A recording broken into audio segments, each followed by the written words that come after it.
Bem-vindos ao The Debate. Hoje mergulhamos numa interpretação muito específica daquilo a que chamamos o Apocalipse de Jesus, como o encontramos em Mateus 24. E vamos explorar as suas implicações teológicas, claro, a partir do material-fonte que temos vindo a analisar. É verdade. É uma análise que nos coloca perante, questões cruciais sobre o tempo e o significado destas palavras de Jesus. A questão central que parece dividir aqui as nossas perspectivas é esta. Será que o discurso apocalíptico de Jesus em Mateus 24 se refere primariamente aos eventos turbulentos de sua própria época, culminando na crucificação e estabelece com isso uma lei apocalíptica distinta da mosaica, levando-nos assim a reavaliar o papel de figuras como João Batista? Ou, pelo contrário, existem leituras alternativas, talvez mais alinhadas com a tradição ou com uma visão mais ampla do próprio texto, que sugerem outras camadas de significado ou um alcance temporal diferente? Precisamente, a minha perspectiva que vou defender hoje é que este Apocalipse se ancora de facto firmemente nos acontecimentos que rodeiam o Calvário. Eu vou argumentar que existe uma distinção clara entre uma lei apocalíptica imutável revelada nestes eventos e a lei mosaica. E claro, consequentemente, isto obriga-nos a uma reinterpretação de figuras bíblicas-chave como João Batista à luz desta perspectiva que emerge do material. E eu, por meu lado, oferecerei um contraponto. Levantarei questões sobre essa interpretação tão estritamente focada no passado imediato de Jesus. Questionarei se a distinção que propõe entre as leis é de facto tão nítida e textualmente suportada como afirma.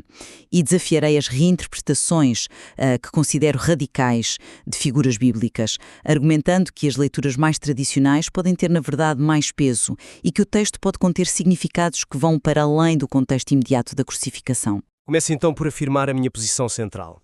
A interpretação que proponho, baseada naquilo que o material-fonte designa como teologia de impacto, vê Mateus 24 não como um roteiro para um futuro distante, mas sim como um relato codificado dos eventos da paixão de Cristo.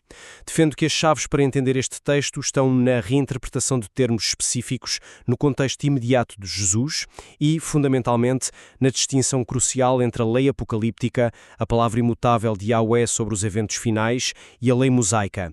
Isto, por sua vez, ilumina de forma diferente o papel de figuras como João Batista, que propõe identificar com arquétipos apocalípticos que tradicionalmente são atribuídos a outros.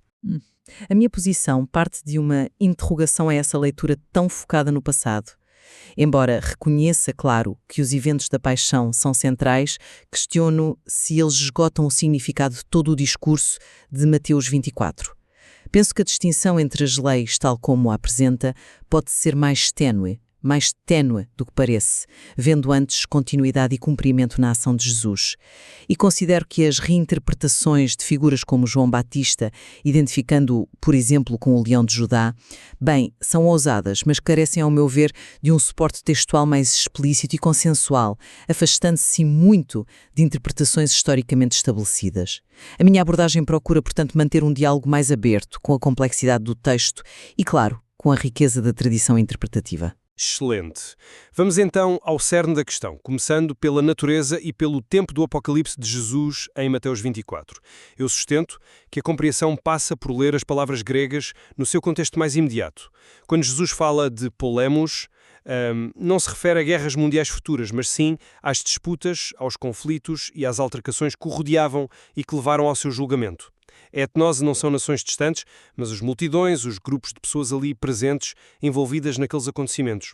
Sismos podem incluir abalos literais, como o que ocorreu na crucificação, sim, mas referem-se primariamente às agitações e perturbações sociais daquele momento. A anomia, a iniquidade, manifesta-se na ausência de lei justa no seu próprio julgamento. O oikumene, o mundo habitado, não é o globo terrestre, mas a região conhecida, o palco onde estas notícias se espalhariam. E, crucialmente, o telos, o fim, não é o fim dos tempos cósmicos, mas o limite, o propósito alcançado, o ato final, a morte e ressurreição de Jesus. A palavra echo, usada por Jesus, significa que esse fim já chegou, está presente naquele culminar. Entendo a lógica de procurar o significado no contexto imediato, mas não estou totalmente convencida que essa leitura esgote o texto. Por exemplo, a descrição de nação etnos contra nação etnos e reino contra reino parece evocar conflitos de uma escala que talvez transcenda as disputas locais em Jerusalém. Da mesma forma, a menção de terremotos em vários lugares sugere uma amplitude geográfica. Será que não estamos aqui a forçar um pouco o texto a caber exclusivamente nesse molde? Bem, eu não vejo como forçar, mas sim como descodificar a linguagem apocalíptica que Jesus usa.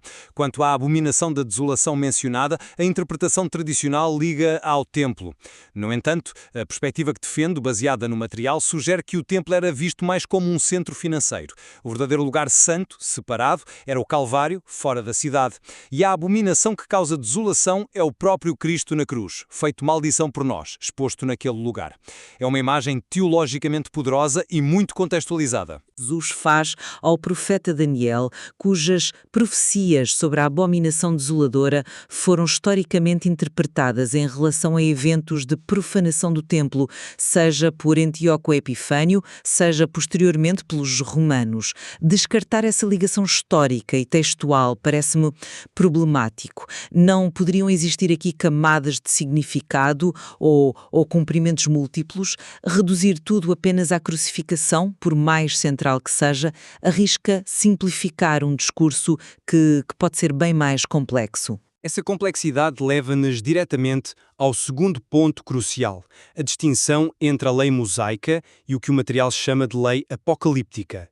A minha tese é que são fundamentalmente diferentes. A lei apocalíptica representa a palavra imutável de Yahvé sobre eventos decretados, aquilo que tem de acontecer. Um exemplo claro é a profecia de Malaquias sobre a vinda de Elias antes do grande e terrível dia do Senhor. Jesus identifica Elias com João Batista, indicando que a vinda de João era um cumprimento desta lei imutável, apocalíptica. Esta lei não é condicional, atenção, não pode ser alterada. Mas onde é que encontramos no texto essa categorização explícita de uma lei apocalíptica distinta e superior? Jesus interagiu constantemente com a lei mosaica. Ele disse: "Não pensem que vim abolir a lei ou os profetas. Não vim abolir, mas cumprir." A sua crítica era frequentemente dirigida à interpretação hipócrita da lei pelos fariseus, não à lei em si. Não será mais plausível ver Jesus como o cumprimento da lei mosaica, revelando o seu significado mais profundo, em vez de a substituir por uma categoria de lei apocalíptica que não é explicitamente nomeada como tal nos textos? A distinção está implícita na forma como Jesus se refere à lei mosaica como a vossa lei, em certas ocasiões, e na sua própria isenção em relação às exigências dessa lei que apontavam o pecado. Ele não estava sujeito a ela da mesma forma. A lei mosaica era condicional e apontava à transgressão.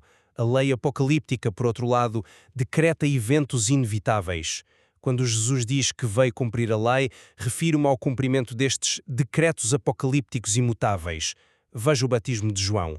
É apresentado como a única forma de escapar à ira vindoura, um fruto exigido por esta lei apocalíptica que anunciava juízo iminente para aquela geração. Percebo a tentativa de criar uma estrutura teológica, mas continua a haver mais continuidade do que ruptura. Jesus viveu como judeu observante. A ideia de que a lei mosaica é meramente vossa lei e condicional enquanto existe outra lei apocalíptica superior e imutável parece-me uma construção que pode não ter um fundamento textual tão sólido e universal como seria necessário para sustentar as conclusões que dela retira. A própria lei mosaica é vista na tradição judaico-cristã como palavra de Deus. Não vejo necessidade desta dicotomia tão acentuada que parece colocar o Deus do Antigo Testamento quase em oposição ao revelado por Jesus através desta lei apocalíptica. Mas essa distinção é essencial para entender o ponto seguinte: a reinterpretação de figuras-chave. Se aceitamos a lei apocalíptica e o contexto da paixão para Mateus 24, então somos levados a reconsiderar quem são as figuras centrais em textos como Apocalipse 12. A perspectiva que emerge do material sugere que a mulher vestida de sol não é Maria nem a Igreja, mas sim Isabela, mãe de João Batista. Consequentemente, o filho varão arrebatado para junto de Deus, destinado a reger as nações com vara de ferro, não seria Jesus, mas o próprio João Batista. Lamento, mas não consigo acompanhar esse raciocínio sem mais evidências. Identificar Isabel e João Batista nesses papéis vai contra séculos de interpretação cristã, que vem aí Maria e Jesus, ou a Igreja e Cristo. Onde está a base textual inequívoca para essa reatribuição? Como é que João Batista, que foi decapitado relativamente cedo no seu ministério, cumpriu o destino de reger as nações com vara de ferro? A ideia de arrebatamento para ele parece difícil de conciliar com a sua morte histórica. A vara de ferro pode ser interpretada como a imposição da vontade jeovásica, pré-anunciada, o anúncio do juízo iminente que João proclamava com autoridade. O arrebatamento pode referir-se à sua ascensão espiritual ou ao significado transcendente da sua missão, mesmo que terminada abruptamente. A confusão que por vezes existia entre Jesus e João no Novo Testamento lembra-se das pessoas a perguntarem se Jesus era João ressuscitado. Pode ser um eco destas identidades apocalípticas sobrepostas ou confundidas. E continuando nesta linha, o material sugere ainda que o leão da tribo de Judá, outra figura poderosa de Apocalipse, também não é Jesus, que é consistentemente o cordeiro sacrificial, mas sim, novamente, João Batista, o precursor poderoso que anunciava o reino com força. Tenho de discordar veementemente neste ponto. Atribuir o título messiânico por excelência Leão da tribo de Judá a João Batista parece-me uma contradição direta com toda a teologia neotestamentária que o aplica a Jesus, descendente de David, da tribo de Judá. A força da tradição e exegese acumulada apontam esmagadoramente para Jesus como o leão e o cordeiro, cumprindo diferentes facetas do plano de salvação. Explicar a confusão popular entre Jesus e João através destas reidentificações radicais parece uma solução um pouco excessiva para um problema que pode ter explicações mais simples, como a semelhança no poder das suas mensagens ou a proximidade temporal dos seus ministérios. A falta de qualquer indicação textual explícita que suporte João como o leão de Judá ou filho varão de Apocalipse 12 torna estas identificações, a meu ver, altamente especulativas. Entendo a resistência, pois desafia pressupostos muito enraizados. Passemos ao último ponto, a parousia e o chamado arrebatamento. A minha interpretação, consistente com a visão pretérita de Mateus 24, é que a parousia, que significa fundamentalmente presença de Jesus, já ocorreu. Cumpriu-se nas suas múltiplas aparições após a ressurreição. Ele esteve presente, manifestou-se aos discípulos, a mais de 500 irmãos de uma só vez, e a Paulo, a quem apareceu de forma gloriosa sobre as nuvens, como ele relata. A pregação do Evangelho em todo o Oikumene, o mundo conhecido então, mencionado em Mateus 24, refere-se à divulgação destes eventos cruciais, morte, ressurreição, aparições que constituíam a boa nova naquele tempo e espaço. Concordo que parousia significa presença e que as aparições pós-ressurreição são eventos fundacionais da fé cristã. No entanto, a questão é se essas aparições, que foram limitadas a um grupo específico de seguidores, cumprem totalmente as descrições proféticas sobre a vinda de Cristo. Textos como todo olho verá, Apocalipse 1.7, ou as descrições de um retorno em glória e poder parecem sugerir um evento de natureza mais pública, universal e conclusiva. Argumento que essas descrições podem ser entendidas simbolicamente ou como referindo-se ao impacto universal da sua primeira vinda e ressurreição, cuja notícia se espalharia. Quanto à doutrina popular do arrebatamento futuro da Igreja, considero-a uma construção teológica posterior, sem base bíblica sólida nesta leitura.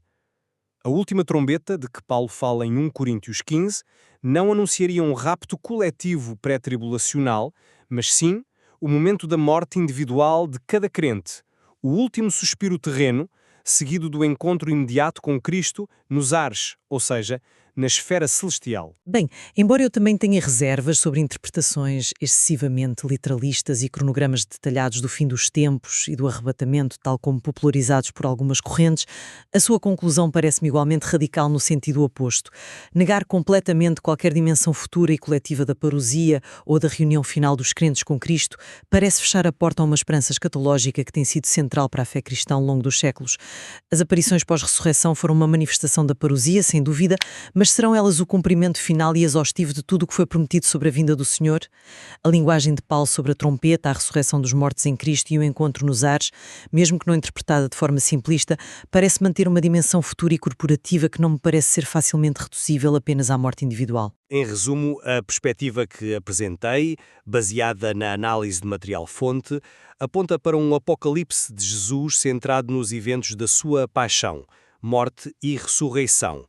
Isto implica uma distinção fundamental entre a lei mosaica e uma lei apocalíptica imutável, e leva a uma reinterpretação significativa de figuras como Isabel e, sobretudo, João Batista, que assumem papéis apocalípticos centrais.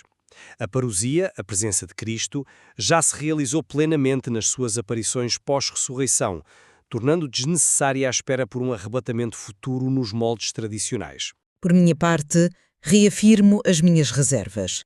A interpretação estritamente pretérita de Mateus 24 parece forçar alguns aspectos do texto. A base para uma lei apocalíptica como categoria distinta e suprema à mosaica carece, a meu ver, de clareza e suporte textual inequívoco.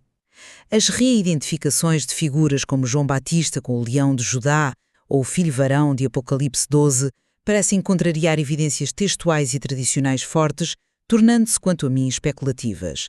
E, finalmente, considero que as aparições pós-ressurreição, embora fundamentais, podem não esgotar todo o significado da promessa bíblica da parousia futura de Cristo em glória. Reconhecemos certamente que estamos a lidar com textos de enorme profundidade e complexidade. A existência de diferentes leituras e interpretações entre aqueles que os estudam seriamente é um testemunho disso mesmo. Exatamente. E é precisamente através do confronto respeitoso de perspectivas, como tentamos fazer aqui, que podemos aprofundar a nossa compreensão, mesmo que não cheguemos a um consenso. A análise cuidada do material-fonte, considerando diferentes ferramentas hermenêuticas e o diálogo com a história da interpretação, continua a ser essencial. Esperamos que esta troca de argumentos tenha iluminado algumas das questões em jogo e as diferentes abordagens possíveis. Deixamos a reflexão final e a continuação da exploração destes temas fascinantes para quem nos acompanhou.